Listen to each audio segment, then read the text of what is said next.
دوستم کی چې الته مسله توحید ذکر ده. نو امام رازی تفسیر کبیر کی وای وهذا التاويل يدل على انه لا مقصود من هذا الكتاب الشريف الا هذا الحرف الواحد. واذا تاویل او تعبیر دلالت کوي په دې باندې چې مقصود د الله د کتاب هم د یو ټکی او د یو خبره ده چې مسأله توحید. زګه د توحید مسله د الله د یووالي چې الله یو منل شي دا هغه مسله ده چې تمام کائنات الله د دې لپاره پیدا کړی دی، بلکې دنیا به تر هغه وخت پورې آبادی تر څو پورې چې په مخ د ځمکه د الله یو منلو والا شته دی. که په دې انسانانو د عالم کې داسې څو ختم شو د الله یو منلو والا ختم شو، نو بیا دا عالم ثانی شي اخسته د دې چې کوم دی هغه سام ختم شوله دا به ختمیږي بیا به د منځ ځي.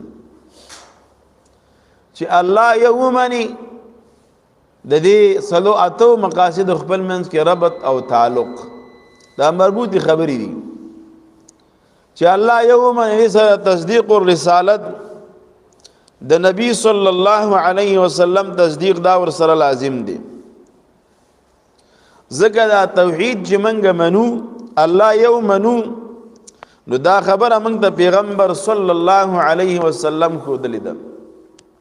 نو یاد بساتئ توحید د الله یواله منل الله یو منل او په طریقه د رسول الله صلی الله علیه وسلم باندې که چرتا الله یو منی خو په طریقه د پیغمبر صلی الله علیه وسلم باندې نه نو د توحید نو ویل ک توحید د وحدت الوجود والا چې طریقه د پیغمبر صلی الله علیه وسلم نشته دی یا طریقه د الله د یووالي د فلسفه او د حکماو دغه توحید نه دی، دیته توحید نه وای.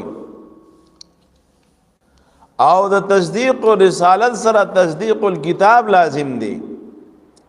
ځکه موږ چې پیغمبر صلی الله علیه وسلم پیغمبر منو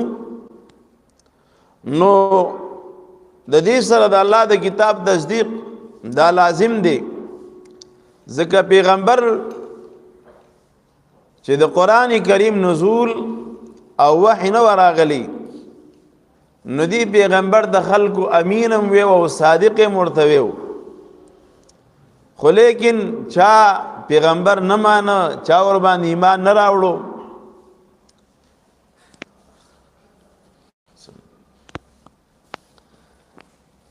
کله چې پیغمبر صلی الله علیه وسلم ته وحی شروع شولا نو موږ چې محمد رسول الله منلې دی دا د قران کریم په وجه باندې چې قران ویلی دی.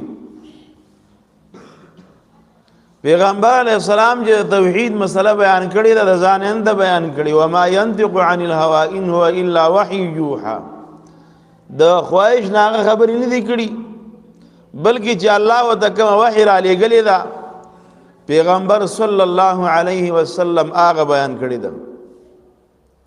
اوس دا درې خبرې چې الله یې ومنلې شو تصدیق الرسالت پیغمبر صلی الله علیه وسلم هم منلې شو تصدیق الکتاب قران هم منلې شو. نو د دې ایمان صلا اجر او بدله به شرط ملاویږي اخرت کی ملاویږي. نو ایمان بالآخرت دا سره څلورم مقصد شو. او د دې نه منل انکار د ایمان بالله نه او ایمان بالرسول او بالکتاب نه د دې سزا هغه په آخرت کې ملاویږي. نو دا ایمان بالآخرت شو.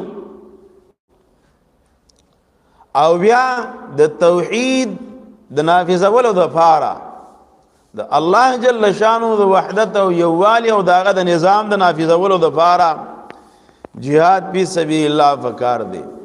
تبه د الله قانون په مقدس مکه څنګه نافذې چې ستا پزمکه کې سلطه قوت او طاقت راشي دغه قوت د حصول د فاره jihad فی سبیل الله ضروری دی.